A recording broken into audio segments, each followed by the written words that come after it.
who that woman you talking to? I can't believe. Can you believe your young Don Lewis keep you in line, ask you who that woman you talking to? You get a third degree from her. DJ Mello, how you doing? Hey, hey. And were you disappointed when wasn't nothing to it? No, I was satisfied. That's what I expected. That's what it was. Didn't keep the lady's name. Oh yeah, we're gonna go out maybe next Friday night. Then we got a problem. But I can carry on the conversation as long as I answer the questions appropriately. Yeah. We got it. What you talking about? This is what youngins do to you, folks. They come back and set your schedule. Sister Yamba, how you doing? They dictate who you talk to, where you talk to. Look, you want to get with Big Papa Don, you got to pass through Puddin' and Little Puddin'. I got two puddings. Put one across your lips. Yeah, the little pudding. She's 5 years old. She'll put one across your lips. And she's been waiting for her birthday for ages. That's going to be August, I think, August 4th or something like that. Ooh, that's exciting. She's been talking about it for 360 days. She waiting on it. What she want? I don't know. Let me ask. Sister Constance, how you doing? Constance is from Kannapolis. Because Charlotte's in the suburbs of Kannapolis. Welcome, Constance. Would she even say that? Yes, she would say that. Constance, tell them Charlotte's in the suburbs of Kannapolis. Will you go ahead and tell them that? They don't understand. And good morning to you. Yeah, dear. right. Y'all live in your twilight zone. That is not a twilight. I'm telling you, there first existed Kannapolis, and as we grew out, we grew into Charlotte. We allowed Charlotte to exist. As you grew out, you ain't grown since you started. Are you kidding me? That's just like telling Rome ain't Rome. We are Rome. That's Kannapolis of the East Coast. She says she's doing well. Good. Y'all better leave Kannapolis alone. Y'all don't understand, folks. We got a great show planned for today. Find Kannapolis. What do you mean Name one thing that's in Kannapolis that would make me actually stop there. The Blackwell household, and she says, yes, sir. There you go. Check it out. See, Charlotte's in the suburbs of Kannapolis. Constance is in Kannapolis. She'll make you stop there. Scotty Below is in Kannapolis. He'll make you stop there. Okay. The legendary site of Cannon Mills is in Kannapolis. They'll make you stop there. The Gym Theater still is in downtown. It'll make you stop there. You know how many gym theaters where's she right down there? Kannapolis is growing. That's right. Yeah, it's growing because y'all small. Because we've grown past Charlotte. Yeah, right. You better y'all growing around Charlotte. Yes, we do surround Charlotte. That's our point, too. We take that. I'm telling you, folks, y'all don't understand. Look, you better get on the K-Town Road. You better get it. I honestly, what exit is Kannapolis? I see the Kannapolis sign. The question is, one time, how many exits is Kannapolis? Like 4. That's it. That's it. Look. You got literally about, 30, 50 going through Charlotte. You pass 4 of them going through Kannapolis, and then boom, you're in Salisbury. That got at least 15. Okay, so you are of the impression that bigger is better. I know, I didn't say bigger is better. I'm just trying to figure this. Bigger is bigger. Because the last time I checked, is about a minute. The atom which produced the atom bomb was small. It didn't have to be big. Okay. Kannapolis ain't got to be big to be the center of everything. It's there. Brother Cowell, how you doing? Excuse me? Y'all about as big as Harrisburg. Are you kidding me? Only about a minute. Don't go insult me now. Look, we don't acknowledge Harrisburg. That's how bad that is. Exactly. They don't have a police department.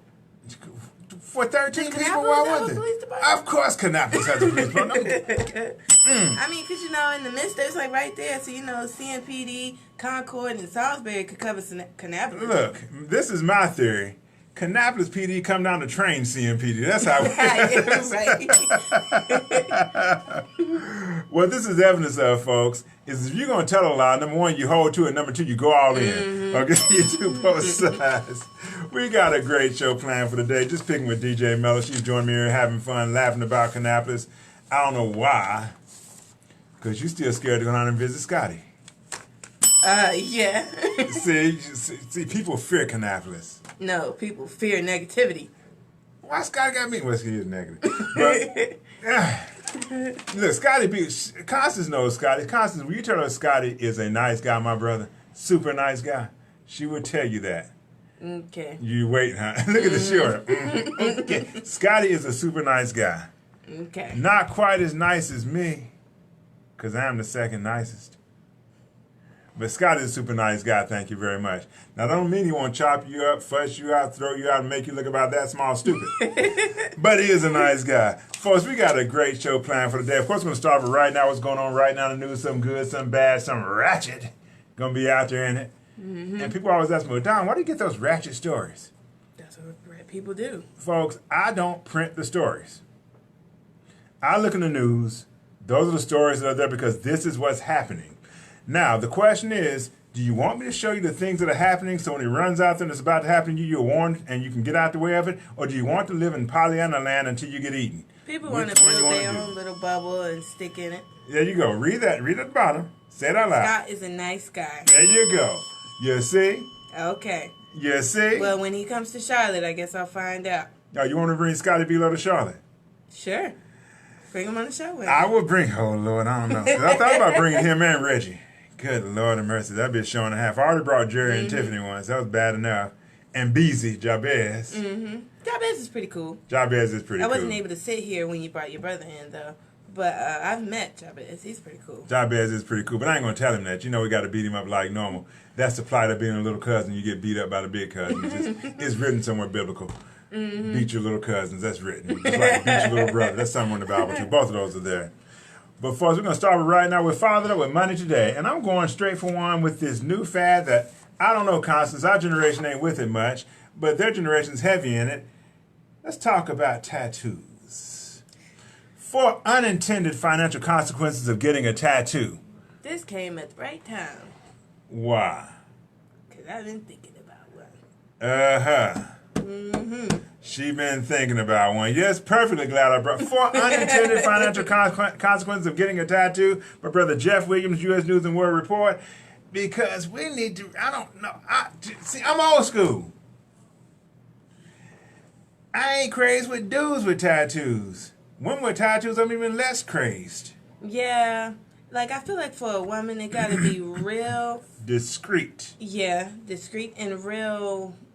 It's got to be nice, you know what I'm saying? Nobody wants, to see some tiger claw all the way up your side or, some cherries on the arch of your back. Or the tail going all the way down to the crack of your butt. You're trying to see. No, we ain't trying to see. No. Not anything you want to keep. That's not what you're trying to do. So, I mean, we ain't feeling that. It's got to be nothing tasteless for a girl. Guys put all kinds of stupid stuff on their body. But for a girl, I ain't crazy about tasteless for the guys. I think they're just as stupid. I feel like for a female, though, you got to be real careful what you put in your body. Because some tattoos can enhance. Like, like kind of like the Indian women. They wear the henna and stuff like that. And sometimes that stuff looks really nice with what they're doing and their culture and stuff like that. So sometimes a tattoo can enhance certain areas. Like the women I've seen them when they have the scars on their breasts. 1,000 years worth of culture, 2,000 years worth of culture, I begin to look at, all right, that's a cultural thing. These jokers just getting tatted up. That's all they do. Well, I'm gonna say, because some people do it for special reasons. Like, I've seen women that got, like, their breasts removed from, like, breast cancer or something like that. They'll put, like, a flower right there. I'm fine with that. The scar. That works. Or, some women have scars from childbirth that they cover. They'll put, like, the kids' names there or something like that. I'm okay with that. No. Because y'all go in there and put your boyfriend this week's name on there. Oh, yeah. Now, that's dumb. Like, Brother Edgar, how you doing? Sister Teresa from Kannapolis, how you doing? With lines through each name, and you just got one added. They actually put lines through it? Yes. So they put a name up there, they put a line through it. John right here with a line through it. Derek right there got a line. Edward, line. Are you Bobby, kidding me? Line. Yes. Don't you know after you get 3 or 4 lines, you might be deemed as a... Like, why would you want to? Can you imagine you go on a date with a girl and she turn around to go look at something, you see a whole list of men names on her arm? What would you think? Well, first and foremost, I got to ask, how do I qualify to get there? Number one. Number 2. She might be crazy. She might have your name on that list the next day. And you go on one date, she got your name on her arm. And number 2, why not the first? Because you got to look. I don't know. If I got to look at you, and it's just a Don thing, maybe old school, I don't know. Constance, I like to look at them, but I don't want one on my body. Thank you, girl. I'm good with that as well. I ain't like to look at them. Look, I like the body in its purest natural state, which was without. I mean, I can understand you got a cosmetic reason, like I've got a surgery, something on to cover. I'm fine with that. But, every boy you dated in the last 6 years got a name on your arm. Or I'm over there, doing things from behind, and I see a name written right there that ain't my name. I'm like, Justin. And I'm having to look at you and wonder, because I think of this as in fingerprints. How many imaginary fingerprints I see on this body before I got there? And I know there are fingerprints before I got there. I know there's going to be that. Have something to point it out. I don't want to put the powder print down and see 1,000 prints there before I got there. I don't want to know all turning on the UV light and seeing all the mess. Yes. It's like, ooh. Some things you don't. So, yeah, we're going to talk about these 4 unintended financial consequences of getting a tattoo. You may have to put more skin in the game than you intended, the article says. So we're going to talk about that. Skin in the game is money. It's going to cost you more. That's possible. For our second hour of the show, folks, I'm going to get one of my favorite topics. Everyone's appointed a person, a place, and a time where their success is to be built. Everyone's appointed a person, a place, and a time where their success is to be built. The question is twofold. Number one, did you make your appointment? Number two, did you take action if you did? True. Because we're going to talk about that because I see so many people just sitting there looking. Well, let me think about it. Well, let me pray on it. Well, I got to go talk to my husband. When he broke when you left home, I got to go talk to my husband. He was broke when you left home. I need to go talk to my wife. She was broke when you left home. I got to talk to my husband. All 3 of y'all were broke when you left home. Come on, folks, get it together. Make your appointment. Take action and run with you. We're going to talk about that because y'all been getting that wrong. That I got to pray on it. Like, don't you think, have you ever thought that maybe you're there because God already put you there for a reason? Like, what is there to pray on? He already knew what He wanted you to do. That's probably why you're there. Preach. He put you in front of people that you asked Him for help. Lord, I need help with my finances. Lord, please bless me. Give me help with my finances. Lord, just give me the growth I need, the blessing I need to make my finances straight. So He put you with somebody in front of you who can do just that. Well, Lord, I need to pray on it. How many of y'all been praying on it? Lizard on the window. Oh, Lord, now I got a lizard. Oh, Lord, I got lizards behind me, cigarette smokers behind me. Why? In a few, you're probably going to have little crazy birds trying to attack themselves. Yeah. This little window brings a lot back. The birds sit there pecking it because they see the reflection. The lizard walk in and just stand and stare like this one behind me. Mm-hmm. The cigarette smokers are out there. They're just on parade this morning, the cigarette smokers. Puffing around, adjusting their clothes and stuff in the window. Yeah. Look, folks, just so y'all understand, if you're fat with a cigarette smoking weave hair, girl, that's just so sexy. That comment, oh God, don't. That's exactly what Don was looking for this morning. Exactly not. That's what I saw this morning. Just certain things should not happen. As usual, we do want to hear from you in the Taking Over Radio Studios. Our live line's open. Give us a call. 980-949-6042. That's 980-949-6042 because we do want to hear from you, folks. Our live line's open. Give us a call. Let Mello know when Mello's wrong. Yeah, right. Which is often. It ain't her fault. Occasional. Occasional? Occasional. I can be a little naive sometimes, but that don't make me wrong. 980-949-6042. Call in here and let Mello know when she's wrong. Let me know. Shed some light on what I may not know. Give me some words of advice, some wisdom, because I could be a little unexperienced sometimes. That's what you do. I'm not wrong. I'm just unexperienced. So what you need to call into for me? To tell you when you wrong. You flat out wrong. I do get some cussing out calls, though. Mm-hmm. As yes, you should. I don't know why they want to call and cuss me out. Look, I don't need a cussing out. I'm a good guy. Saying whatever you want on the radio. I say the things that people are actually thinking and don't say. Because I firmly and truly believe that we have a society that's so politically correct that they aren't saying what they really mean, which means you're not getting to your real point. And somebody needs to say, look, before you can reach a resolution on anything, you got to jump in and mix it up some. But do you think that sometimes maybe there's some reason why people don't say everything that they think? Maybe. Because or maybe there's a way to rephrase it exactly so that it's not politically correct, but it don't have to be rude. Rude is in the eye of the beholder. Saggy and baggy, wimpy, whiny, nappy-headed, that's rude.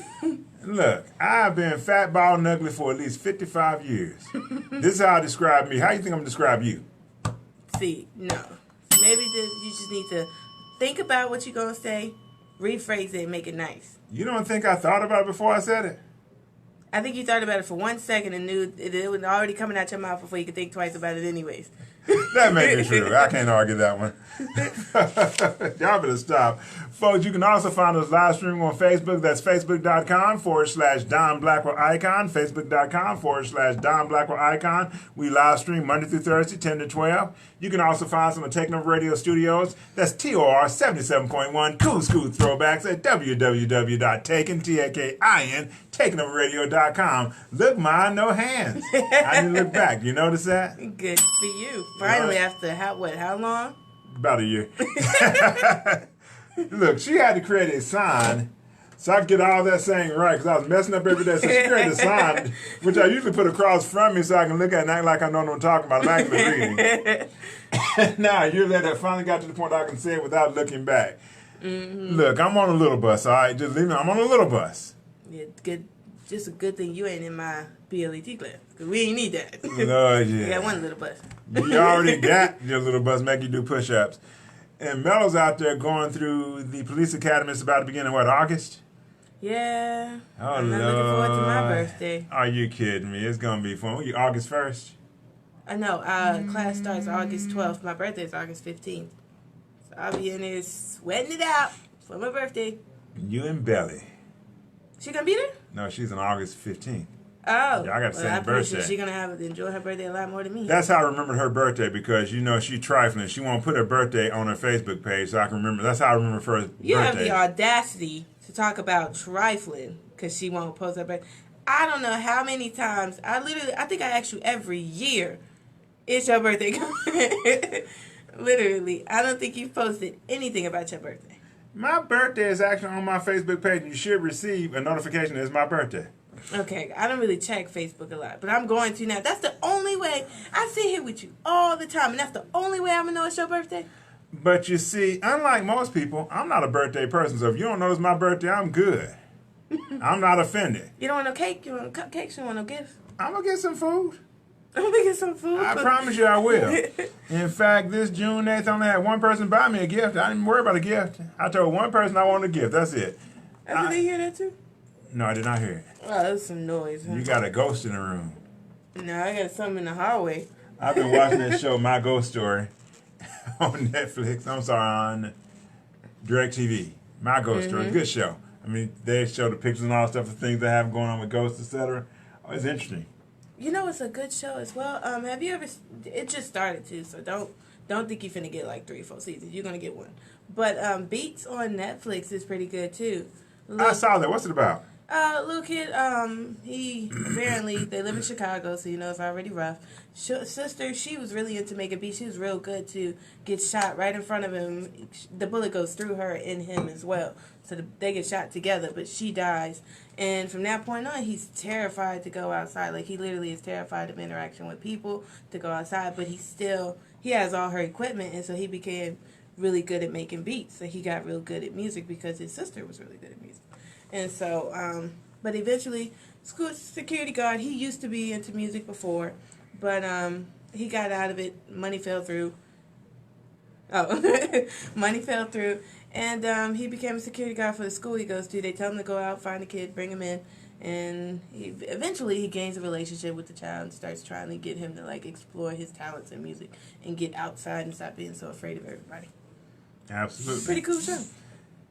And in keeping with that, and let's see what we got. Welcome, Brother Don Freeman from the great state of Minneapolis. Pastor Bill Fogarty, how you doing, good pastor? And good to have you this morning. You know you always share a special place in my heart, and he does. So, Pastor Fogarty. That's one of the good guys. He's a police chaplain and a very good pastor, very nice man, goodest man you ever going to meet. Mm-hmm. So we get kudos to that and what he does and how. Because he's rescued me more times than you can shake a stick at. That's nice. Well, you never know the situations that they're very sensitive in nature that a pastor will be able to come in and help. And these people volunteer their time, on call, whenever, wherever, however. And sometimes when the Lord sends them, when they ain't being called, the Lord will send them when they need to be there. And they'll walk in just on time. And he had one of those situations with me. So forever grateful I'll be with him for what he has done, what he has been, who he is as a person, who he is as a man of God. He always gets that kudos from Don Blackwell. Gets that always. Now I lost my... With the youth, I was speaking with a friend of mine last night, and she has a semi-wayward 18-year-old son. and he doesn't have a lot of male mentorship, etc., folks, most teenage boys are looking for a male mentor, one way or the other. Some women can do it, but most often not. It usually got to be a male. Get a chance to reach out to somebody that you can help along the way. Because if they don't find it from you, they'll find a drug dealer. Yeah. Or a gang member, which is also a drug dealer and a murderer and that's whatever how they else. prey on them kids, make them a part of their family. Bingo. So make it a point to reach out to one, find somebody you can reach out to and say, hey, let's what's down, let's go break bread. Because I think everything can be forgiven over a good meal. Hey, it actually can. But I think a lot of people just got to take the time out. A lot of people just don't want to take the time out. They be like, oh, it's not my problem. That's not my child. Whatever, let his mother deal with it. Blah, blah, blah, blah. I mean, if you just take the time out to really just speak with these kids, you could probably help a child out a lot more than they think. Every child is your child one way or the other. Why? Because if you don't correct them, their mistake will come back on your porch one day. Yeah. They'll be robbing your house. Their children will be shooting at your children. Yeah, because that can happen. So you're responsible for all the children. I have no children and I have many children. I have both. I have no children, but I have many children I mentor along the way. One being sitting right here. That beat you up and say, who the girl you talking to? So they do this. But guess what? She knows she can call me anytime, any place, any way, anywhere. And have I disappointed you yet? Nope. And not going to. Now, she didn't like me when we first met. I'm telling you. She did. How did you not like me when we first met? I'm just amazed with that. I can't think of one child that did like their parents when they first met. You have a point there. Not a mamas, though. Boys and mamas and girls and daddies. Yeah. Yeah.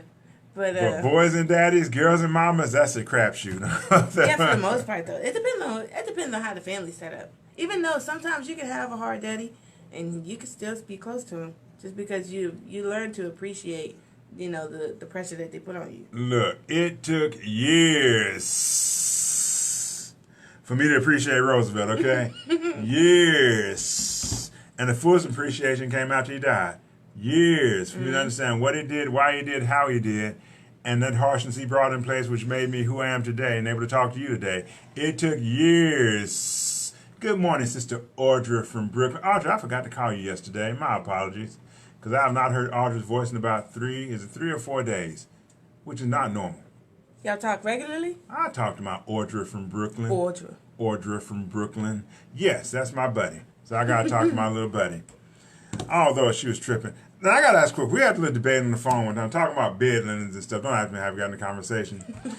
But the question was, how often do you change your bed linen? And this thing said every week. Who changes the bed linen every week? Am I off on this? I don't change them every week.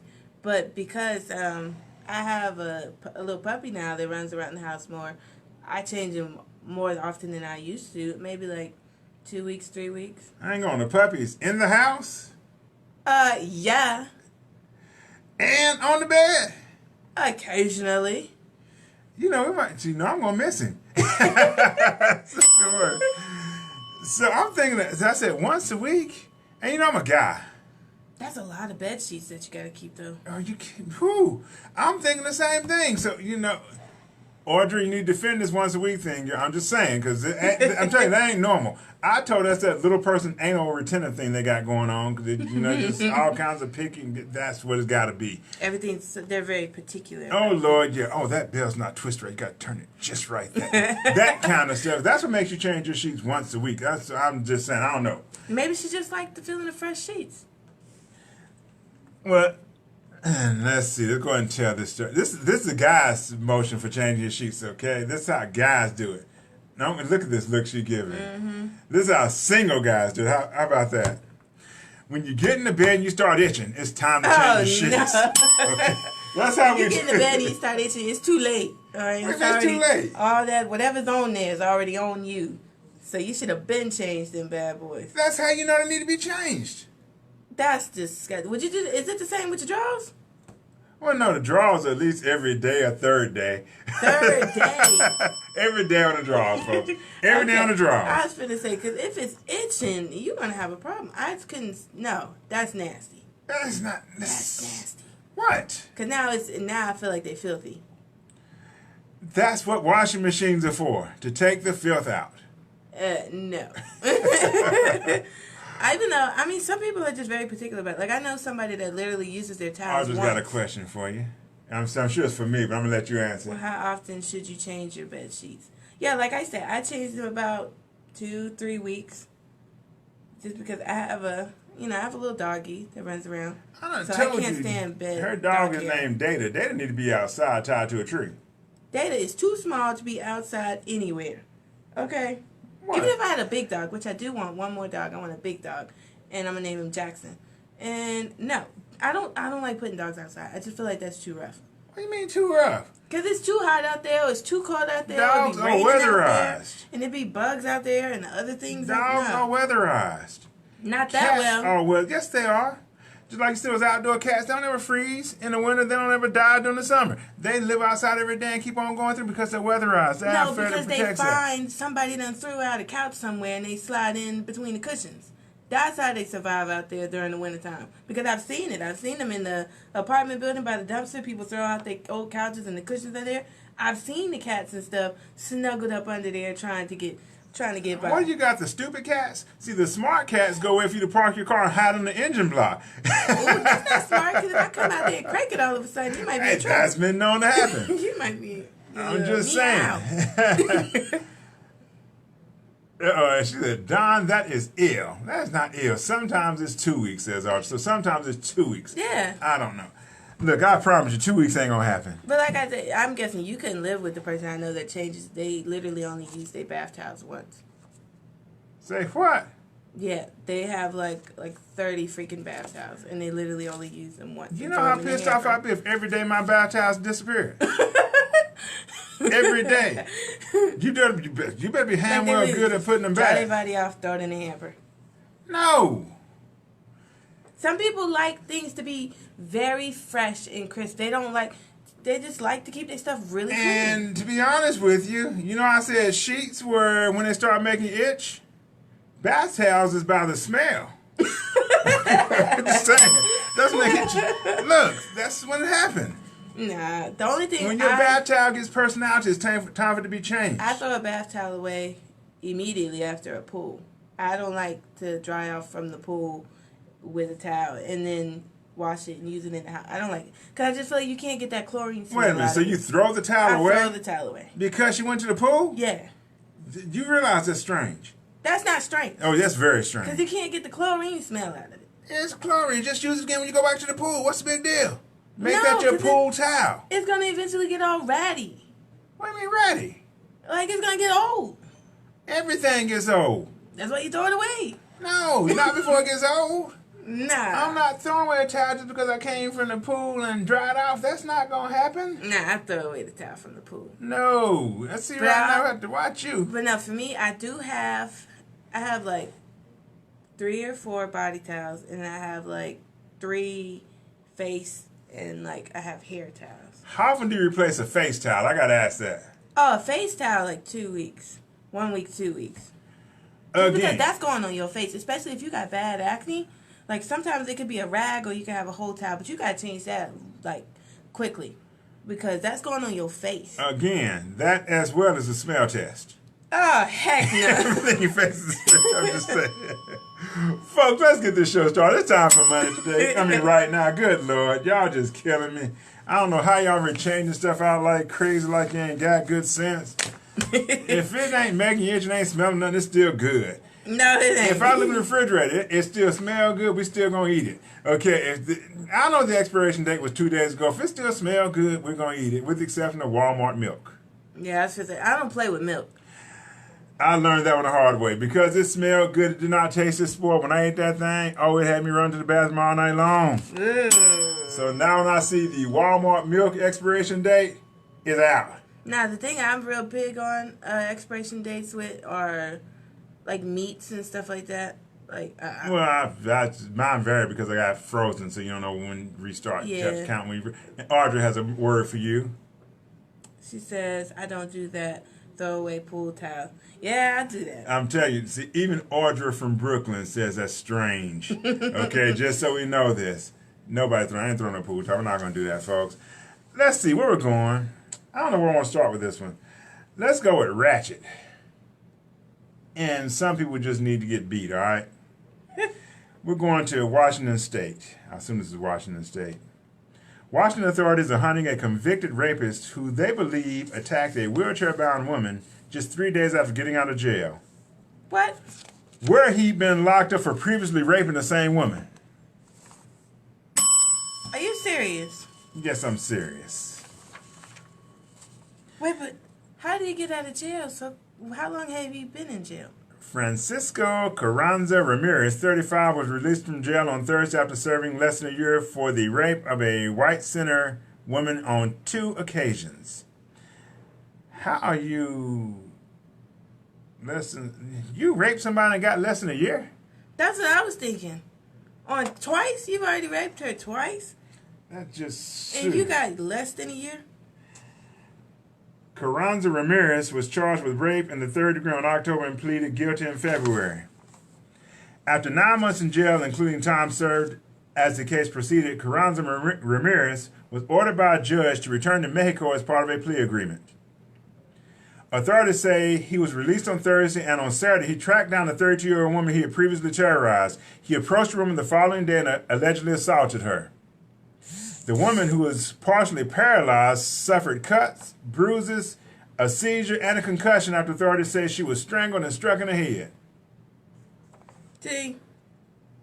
Now, I do have an issue, a side issue, in the definition of the word strangled. See, by my definition, strangled meant you were choked to death. But now strangled is no longer to death. No, strangled is to the point where, like, I feel like it's like, I don't know whether or not I'm going to make it out of here. Like. And for me, I don't know whether or not I'm going to make it out here because I'm dead. Strangled is to death. That's about it. Yeah, so right. now they got this new definition of strangled, which doesn't necessarily mean dead. My definition growing up, strangled always meant dead. I strangled you, which means you're dead. We ain't got much problem with you. They changed that somewhere along the line. Either they changed or I was incorrect for most of my life. I think strangled should be, you did. Strangled seems like a past tense, like something they did and they finished. You know what I'm saying? But I feel like choked. Choked. Like choked is like invoked the choke on something like yes. Yeah, but I didn't kill you, but I did grip you real good. So that's So I understand choke, but strangled I thought was more permanent. That means that seems like something that's been done. Like marriage to death do us part. Yes. Like it's done. It's done. So they sort of changed the definition. What is that? Audrey says, a Caucasian woman? That's unheard of. It may be, yes. It's crazy. Let's see. Carranza Ramirez met the victim in September when he was said to have offered the woman and her 2-year-old son a ride home after meeting them that day. He eventually worked his way into her apartment where he raped her. 2 days later, he showed up at her apartment and raped her again. So he raped her twice and got less than a year's time. Yeah, that don't make no sense. Who in the world? What kind of court system is this? Yeah, I was going to say, this is when the system let people down. Because there's no way that should happen to that lady. No. Carranza Ramirez is now facing assault in the 2nd degree, felony harassment, intimidating a witness by felony violation of sexual assault protection order. And what, are you going to get 3 months this time? Come on, court system. Y'all need to do better than that. I don't understand why on all of these I'm seeing, sexual assault. Where is like an actual rape charge? Like, unless they're still investigating and do that later. I don't know. It could be possible. Yeah, because I'm not understanding how any circumstances would allow him to only get 9 months. And then he come back, find the lady, and rape her again. Yeah. Like, that's messed up. And there should be some legal recompense for us towards her in the court and legal system for messing up that badly. Yeah. Though there's not, but there should be. Because this lady went through this twice already. She thought it was handled when he went to prison. Only got 9 months, and then he come back and do the same thing. The same guy looking at you the same time, a third time. And you know what's stupid, though? I know there's some people out there that's like, oh, she should have moved. She should have like that. No. There's no reason why she should have to uproot her life and her son and take them elsewhere because this man can't keep his hands off her. In the system that they're in, Washington can't keep that man away from her. There's no reason why she should have to leave because they can't protect her. I agree. I absolutely agree. Now this next story, I don't know. We may get some disagreement about. Okay. How about this one? Florida woman arrested after turning in a strange husband's gun a day after he ran over her. Sounds okay to me. Oh wait, why is she arrested? There you go. There we go. Oh wait, what's that? I figured it kicking in just a second ago. Let me read it again. Florida woman arrested after turning in a strange husband's gun a day after he tried to run over her. This is the deal. Everything in Florida is always so strange. Florida. Now you got it. So y'all thought Florida and the great state of Texas. Those two got the strangest things going on, I'm telling you. In North Carolina, we just got crazy stuff, but there ain't a lot of it, but it's crazy when it does happen. I've been seeing a lot more incest stories in North Carolina now. Look. Like, what they trying to turn us into Alabama? Don't tell the rest of the people that we from West Virginia, we inbred. Just leave that alone. Because you know Audrey and them already thinking that from Brooklyn and think we all sleep with our sisters and stuff. Audrey, you don't listen to this. All right. A Florida woman was reportedly arrested after taking firearms from her estranged husband's home to turn into the police a day after he allegedly tried to run over her.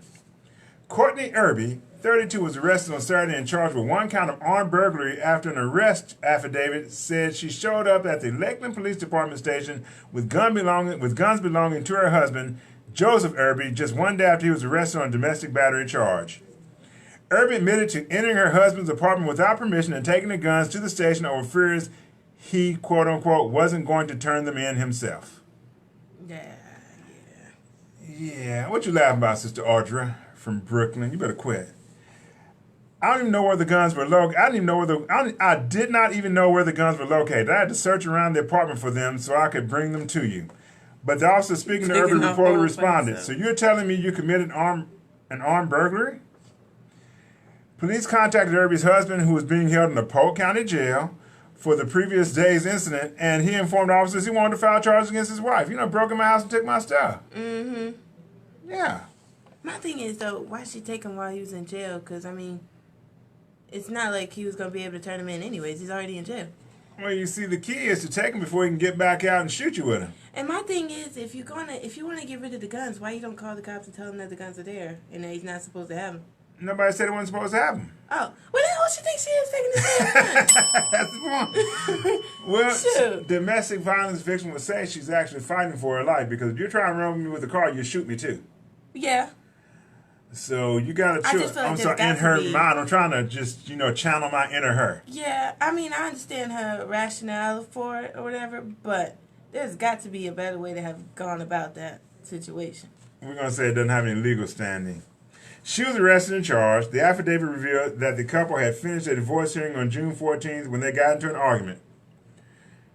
While trying to leave the courthouse, Irby's vehicle was allegedly rear-ended by her husband, who was attempting to run her off the road while she was on the phone with the police.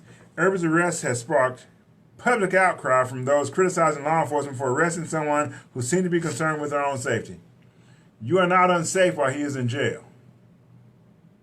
Yeah. With urgency, he's in jail. He is not the stretch. He can't reach all the way back to his apartment and pick up his gun. He's in jail. Yeah, and I highly doubt he's going to try to break out of jail just to go home, get a gun, and shoot you. And then turn himself back in. Yeah, no.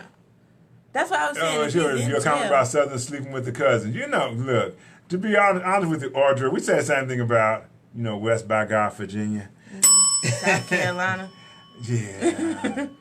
But there's no difference between North and South Carolina. There is to me. There is. But if I'm in Washington State, they look the same. Nah. Just like if I'm in North Carolina, North and South Dakota look the same to me. Yeah. See, that's why they look at us on the other side of the country. You from North and South? What's the difference? Because they don't know the difference. Mm-hmm. They don't know that South Carolina can be a little bit bad South I'm calling it. They can be a little bit bad South Yes, they can. Man, South Carolina, man, you go down there, they will literally stare at you and just stare at you. They're not going to say nothing. They're just going to walk around looking at you like you're crazy. And it's weird because they know when you ain't from there because they ain't seen you before because they done seen everybody that's here to see. So they know when you ain't supposed to be there and they just look at you.